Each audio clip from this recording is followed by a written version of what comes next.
আজকে তেঁতুলের চাটনি বানাবো। নিচ্ছি শুকনো ঝাল, রসুন, তেজপাতা, একটু পাঁচফোড়ন।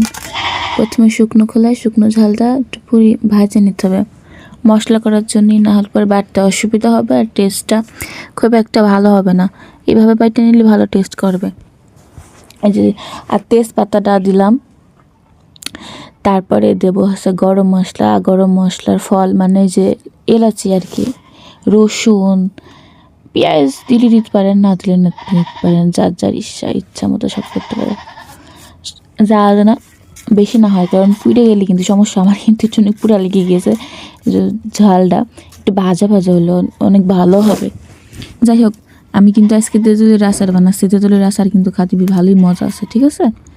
আই যেহেতু তেজপাতাটা পুড়ে যাচ্ছে, আমি একটু তুলে রাখলাম, কারণ পুড়ে গেলে তিতে হয়ে যাওয়ার সম্ভাবনা আছে। এক হাতে ভিডিও করা খুব ঝামেলা। যাই হোক, আমি যে পাটকুড়ি নাড়াচাড়া করে নিচ্ছি, নাড়াচাড়া করে নেওয়ার পরে যখন দেখবো যে বাটগুলো ভালো তৈরি হবে বা সুন্দর একটা গন্ধ বেরিয়েছে পুরো সব কিছু, তখন কিন্তু আমি জানবো যে আমার হয়ে গিয়েছে। এবার আমি একটু রাখছি, কারণ এই সাইডটা পুরো পুড়ে গিয়েছে, আর ওই সাইডটা যেহেতু কাঁচা আছে সে তো আমার এত বেশি নাড়ানোর দরকার নেই। এই পাশটা একটু পুরাতে দিলাম আর কি।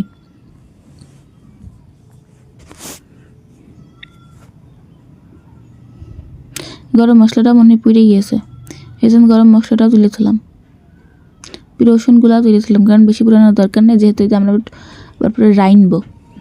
মানে রসুন তো ওইভাবে বাটবো না, হালকা থেতলি একটু সুন্দর ফ্লেভারটা নিয়ে আসতে পারলেই হবে, আর অত ধরো ঝামেলার কোনো দরকার নেই।